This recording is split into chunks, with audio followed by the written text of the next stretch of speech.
Sláinte, howdy do, buckaroos. Let me make some adjustments to my camera.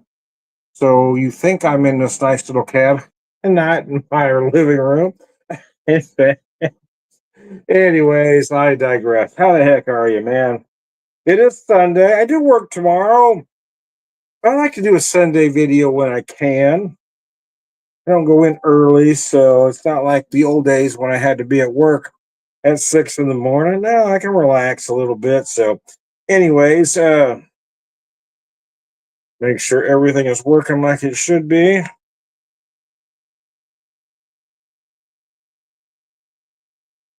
So here's what I got. So I've been having these ideas lately. Like I have these voices in my head. I got these voices, man. Anyway. Well, I've been trying to do a beer, and I want to take the beer, especially these specialty holiday ale beers, and then come up with a cocktail counterpart. So here's what I did: decided to grab the Sammy Adams or Samuel Adams Old Fezziwig Rich and Spiced. It is an ale brewed with cinnamon, ginger, and orange peel. So I've got a cocktail coming after I finish the beer that's inspired by this. I'm using a maple barrel rye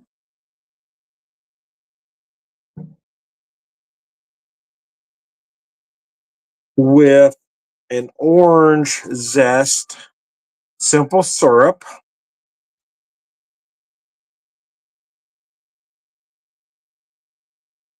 ginger bitters, and then a cinnamon stick garnish. So I'm trying to recreate some of those flavors. Let me show you how beautiful this beer pours out, man. It is just gorgeous, man. I haven't had this in a while, and I'm on the record as saying I'm not the biggest Sam Adams fan on the planet, but I gotta tell you, this mix pack that I just picked up at Sam's is incredible. I haven't had this beer in a couple of years, and maybe I was just, needing it, I guess, because every beer I had from that pack tasted better than I remember any of them tasting. Ah, thanks, I appreciate that, Jason. I'm going to post your comment there. Sláinte.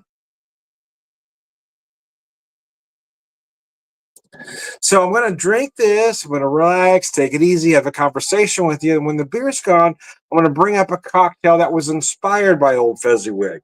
So again, I'm going to show you the whiskey that I'm using here. Decide to use the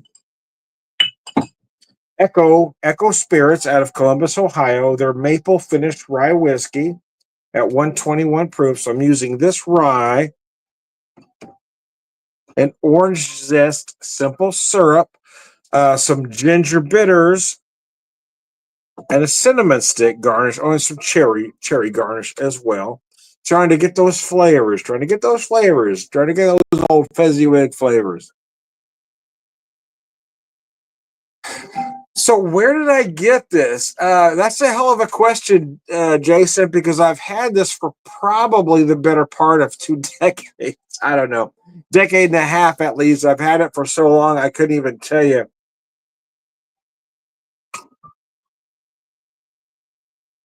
I've had it a minimum of a decade and a half, and where I picked it up, I couldn't even tell you, man. I had two of them. I had this size and I had the larger size, and I can't find that other one. I know it's here somewhere. I just can't find it. But I found this one.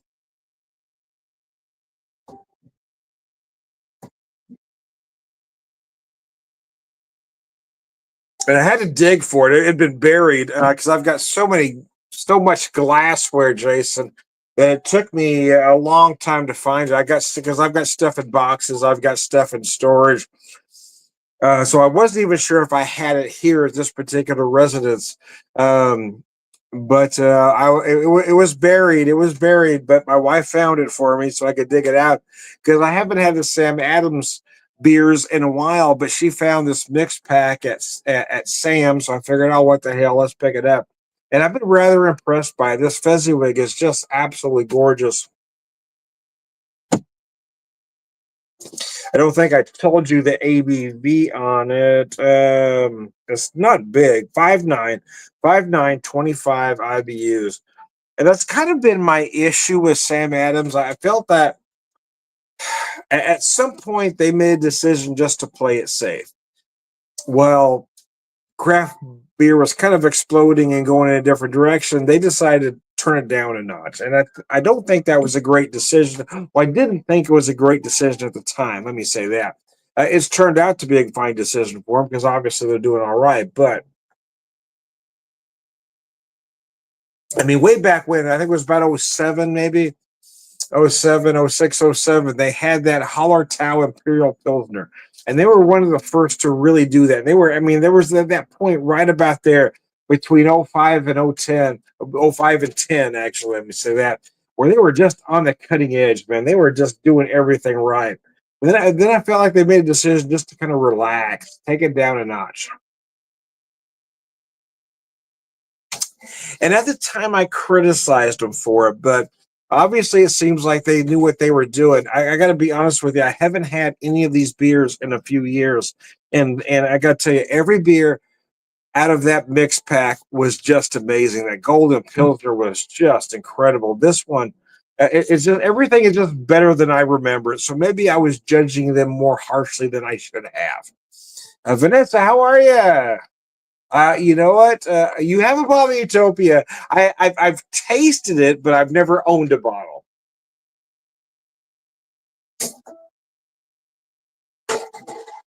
I've had a couple friends that have had it over the years, so I have tasted it, but I've never owned a bottle. So I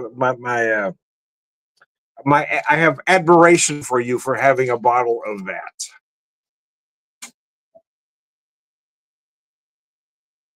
I don't know why. For some reason, I was thinking that the fizzy wing had cranberries, but it doesn't. But for some reason, I was thinking it had cranberries in. Regardless, it's incredible. That golden pilsner, the golden pilsner really threw me for a loop because you don't expect a pilsner to knock your socks off, but I gotta tell you, everything about that beer is done perfect. It is absolutely exquisite. And I've had their winter lager before. It's okay, you know. And then I have it this year, and oh, okay. I'm going to have to walk back some of the things I've said over the years. I'm going to have to eat my words and make a formal apology to Sam Adams because everything they've done in this mix pack is absolutely exquisite. And I will admit that I've been rather critical of them over the years. And I don't know if my tastes have changed, if they've upped the game with this particular pack. I don't know. But the thing is, every beer is done perfect as per style. They do not make a mistake. I'm telling you, everything is just done right. And it was like, it was a 30 pack. It was under $30. I mean, hell, man. I'm buying it, baby. Yeah, it's good, man. Oh, excuse me.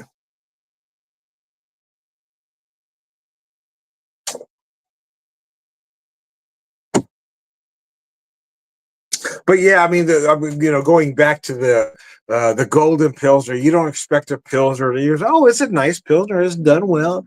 And I drank that pilsner, going, oh my! Every sip, I picked up something else. I mean, it was just done so perfect. So here's the thing: the pilsner, the pilsner is like the most underrated craft beer there is. Because if you've got a brewer that can make a perfect pilsner, you've got a brewer that can do any damn thing they want to do. Because you cannot hide a flaw. If you make a mistake brewing a pilsner, well, everybody's going to know. You can't hide it. If you're adding flavors here, there, yeah, you can hide a flaw to a certain degree. But a pilsner, you can't. That golden pilsner, I'm telling you, is exquisite. They've done everything right in that beer. When I tasted that, I thought, okay, I, I'm going to have to walk back a few things I've said over the years because this beer is absolutely perfect.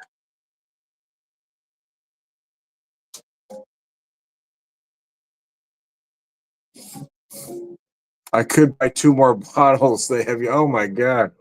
Well, we may have to have a conversation off camera, Vanessa, and I'll figure out how to get some money to you so you can buy me a bottle because I can't pick it up in my neck of the woods. Well, we'll figure something out, Vanessa. I got some Venmo. I'll figure it out, baby. Anyways, anyway, I digress.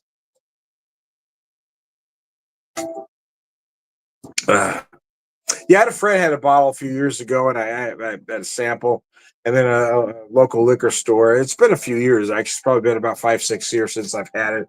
And I thought it was good. I just didn't want to spend what they wanted for it because I thought for that exact amount of money, I could buy a really good bottle of whiskey. I just couldn't justify it.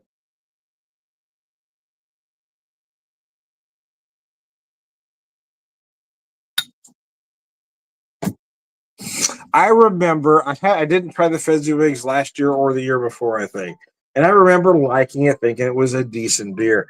But the truth is, this I don't know if this incarnation is any different than others, or it's just the way it's hitting me this year. And it could be very well that it's just hitting me at the right time in the right place. But I got to be honest with you, everything they've done in this particular mix pack is right on point. This thing is absolutely gorgeous. It is the absolute perfect. It's only 5.9. So you think a lot of holiday ales are big. They're 8, 9, 10, 11%. This one's only at 5.9. So this is a holiday ale that you can really relax and enjoy, right? It's also a holiday ale at 5.9 with the flavors that will pair with some of your food, depending on what you're serving, right? If you're doing turkey, yes. If you're having legs or thighs, if you're pairing with a dark meat, I don't think I'd pair this with breast. But some people get out of the box a little bit and don't do turkey. I've had some friends that do ham, that do lamb chops, that do pork. Yes, so I don't know that I would pair this with a tenderloin, but I would pair it with a pork loin, and they're two different cuts. So I don't know that I would. Let's see, I wouldn't pair this with fish per se. A whitefish, but I think it'd work with salmon. There's definitely something going on here, so I'd be careful what you paired it with. But it would pair very well with many entrees. I would definitely, if you're doing beef, I would love to pair this with a prime rib. This and a prime rib would be absolutely. In fact, if I was doing a prime rib for Thanksgiving, I would use a prime rib as part of a marinade, and then have a prime rib with this. Yeah, herb the hell out of that prime rib. And oh yeah, baby. I can dig it, baby. I can dig it. Deep fried, deep fried cats. Would go deep fried cats, really? Yeah. Oh boy. Deep fried cats and dogs. Somebody's been watching it. Oh gosh. The funny here's a little bit of a story here, Vanessa. So I was in Columbus, Ohio, not long after that whole debate aired. Talking, well, you're going to Columbus, Ohio. So I went through Springfield, Ohio, Columbus, Ohio. Um, and they were rather pissed off. In all honesty, a lot of the businesses were really pissed off because I mean, him saying those stupid, ignorant things really hurt their business, and it was rather frustrating for all those business owners. They didn't want people come. In fact, I didn't say anything. I was just sitting there listening, but they were rather pissed off when folks would bring it up because it hurt their business. When politicians say something so blatantly ignorant and stupid, it's just, and then here we are. But apparently, a lot of people believe that blatantly ignorant and stupid, and this is the situation we're now in. But I was in Columbus. They were rather pissed off about it, to be honest. I assume that's what that cat remark was about. But if not, hey man, I read too much into it. So I'm gonna finish this beer up, and I've got this cocktail I want to go grab. So bear with me. I got to jump off camera for as long as it takes me to get from here to my fridge and back. And keep in mind, I'm old and fat, and I've got some other issues going on, man. So I'm gonna finish this up.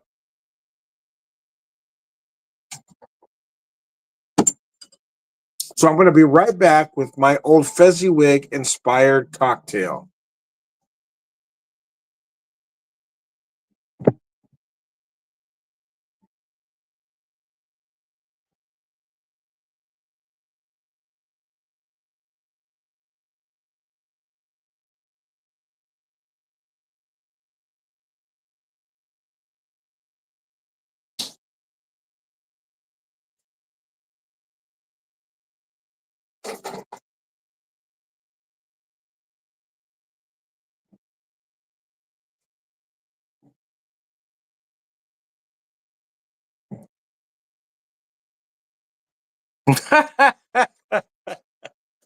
Anyway, yeah, I read too much into it.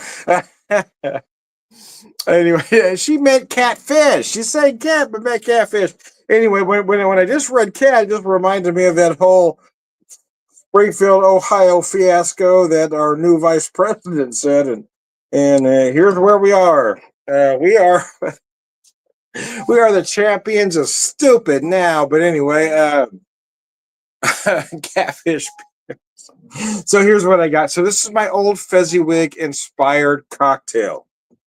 So I'm using the maple finished rye at 121.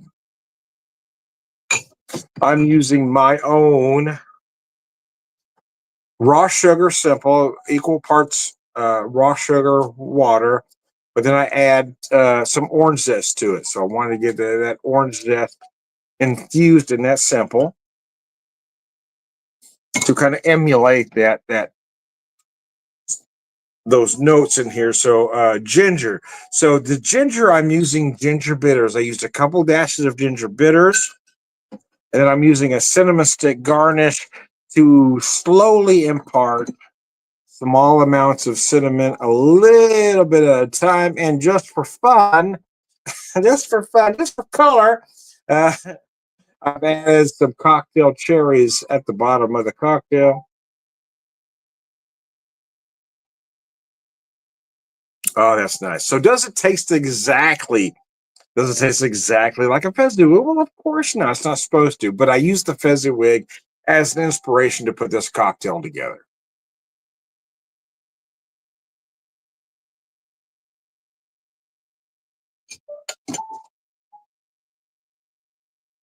Oh, Perot rum. That is really good stuff. Yeah, yeah. I can dig it. I can dig it. Can you dig it? I recently watched Warriors. Can you dig it? Anyway, anyways, I digress. Gen X, baby, we got it all. Here's the thing, though. Here's what I will admit freely. I am the very first year of Gen X. If I talk to somebody who's the very last year of Gen X, what we have in common is we will cling to that Gen X, right?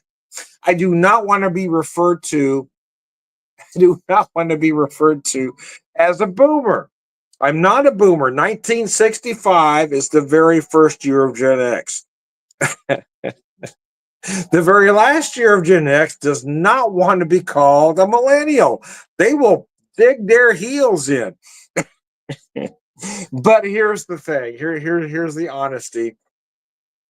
My local liquor store has been getting in a bottle of. Oh, nice! I appreciate that. That's great. That's great. Your store will do that for you. That's awesome. I am a boomer. Yeah, yeah. My sisters are a boomer. My brother is. Three of five kids. Those three kids are boomers. Two of us are Gen X. But here's the thing, and this is the part that I was alluding to, is that if you're at the very beginning of Gen X, you're going to have some boomer traits. If you're at the very end of Gen X, you're going to have some millennial traits, whether you want to or not. And the truth is, I don't want to. I do identify because I was having this conversation with someone the other day about the years. And said, but you identify as a Gen X. Yes, I absolutely do. I don't have the anger that the boomers seem to be angry about every damn thing. Of course, that is a gross generalization. Um, but yeah, for the most part, that generation is just pissed off about everything. And then the millennials have a different way of looking at stuff. But Gen X is that generation that basically raised themselves, right? We were that free range generation before it had a name. It wasn't called free range parenting. It was just what it was then. You left the house as early as you could. You came home when when the street lights came on, and that was the nature of the game. It was a different time period.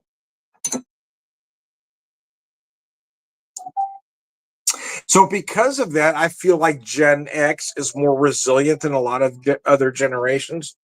I also feel like we're more sarcastic and we're more sarcastic resilient to than other generations, right? Where we don't little things don't really get to us because we're used to it. We had to hold the flashlight for our dad, so we're used to being told how worthless we are. So we find a way to make humor out of anything. I mean, I've talked to a good millennial friend of mine, and we can't see eye to eye on. Well, let me change that. It's not that we don't see eye to eye, but we don't see where the other one. When I've explained to him that you could say the most hurtful thing you can think of to me right now. You can say the thing you think is going to hurt me the most at that particular moment. And I will take that insult and turn it into a 5-minute comedy routine. I mean, I will, because nobody can insult a Gen Xer more than a Gen Xer. We can insult ourselves more than anybody else can ever think of it because we've heard it all. So if you think you're going to come at me and try to hurt me, no, I'm going to take that and turn it into 5 minutes of comedy. I will make fun of it. I will throw it back in your face. What does that help? Well, in the long run, in all honesty, probably nothing. But what I do in that moment is I take the power away from you. When you're making fun of me, if I take that same joke and turn it into 100 other jokes, I've taken that power away from you. You no longer have the ability to hurt me. If anybody's going to hurt me, it's going to be me. And that's kind of how Gen X thinks.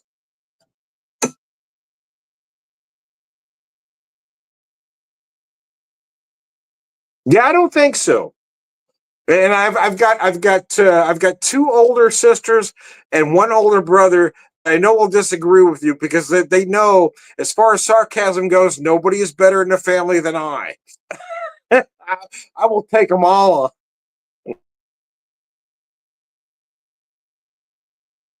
But again, the point I was trying to make was that's the issue with a lot of millennials is they're very sarcasm impaired. They're what's the word I'm looking for? Oh gosh, this cocktail it has a lot of alcohol. No, uh, no, but the sarcasm. They don't seem to understand the nuances of sarcasm. Let me say that. Because my millennial friend that I was talking about, when I explained to him that how I could take that, you can say something right now and I will turn it into 5 minutes of comedy. He says, no, I can't do that. If somebody says something bad about me, that's hurtful, and I'm going to let them know. Uh, but we don't do that. We don't do that as well. Maybe some boomers as well, but boomers just tend to get angry and say hateful things back, while Gen X wants to make a joke out of it. And I think for me that's the difference. And again, that is a bit of a generality. I'm not saying all boomers are the same, but I'm saying for the most parts, if you insult the boomer, he's going to get mad and insult you back. You insult the Gen X, he's going to make a joke out of it. And that's the point I was trying to make. I will turn it into comedy. I will take your insult and up you one. I will take it up a notch. I will take it up several notches. I mean, nobody can insult me better than me. And so I've made that line, or I've made that joke over the years that nobody does self-deprecating humor better than millennials. And if you look at every Gen X comic comedian, and nobody does self-deprecating better than Gen X comedians. They do it the best. Now, boomer comedians do something a lot better. So do millennial comedians, but nobody does self-deprecating better than a Gen X. I'm not saying we're better at everything. I'm just saying this is what we know. This is what we do. Nobody does self-deprecating better than a Gen X. This is our thing. This is our home run swing.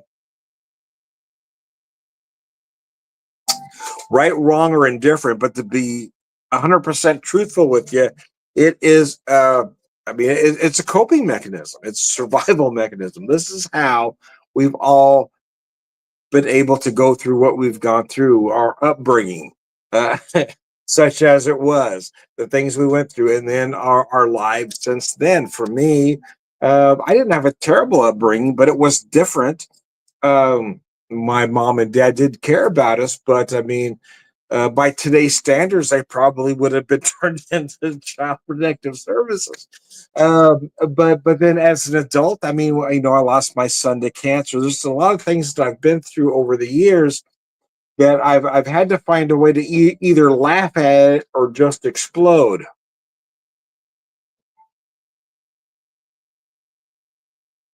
Got a comment come in from Ireland. Slunch from Ireland. How do you like living in the Fourth Reich? What happened, madness? I've been trying real hard. You have no idea. I've been trying real hard not to talk politics, um, because I recently had somebody from. I recently had someone that I thought was a friend talk to my boss about my social media posts. I mean, this person went out of their way to deliberately try to get me in trouble. Somebody that looked me in the eye and said they were my friend went went to my boss about my social media posts. So I've been really trying very hard not to talk any politics in this particular video. The thing is, we're screwed. I mean, if I had a way out, I would get out. If I had the money, the ability, the passport. If I had the ability to leave right this second, I would be gone. I would go to you. I'd go to Ireland. My ancestry is Irish. So is my wife's. We would love to be there right now with you. I just don't have the money or the ability or the means to get there. Most of us just didn't predict that our country would choose fascism over over morality, over common sense. But this is the situation we're in. But yeah, somebody that I thought was a friend went to my boss at work complaining about my social media posts. So I'm trying real hard not to get fired at this particular moment in time. And this is a situation we live in. Now they've got that power, right? Now you have this certain group of people that now has that power to make those decisions.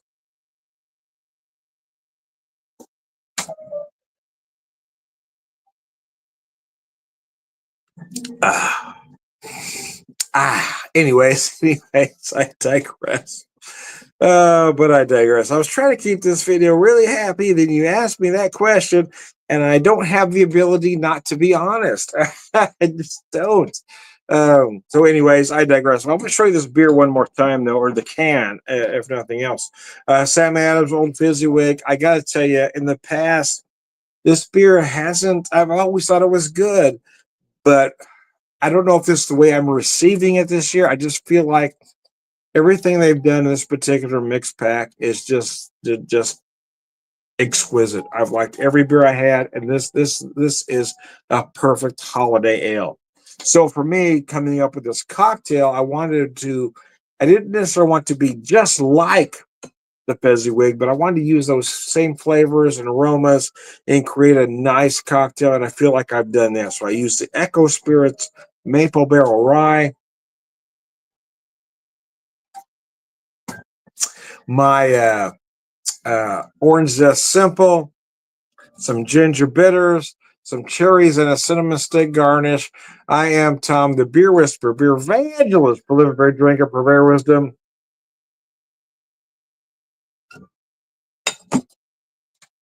I am also Tom, the Whiskey Whisperer, Whiskey Evangelist, prolific whiskey drinker, purveyor of wisdom, all around good guy. Slot you. Thanks, guys, for tuning in.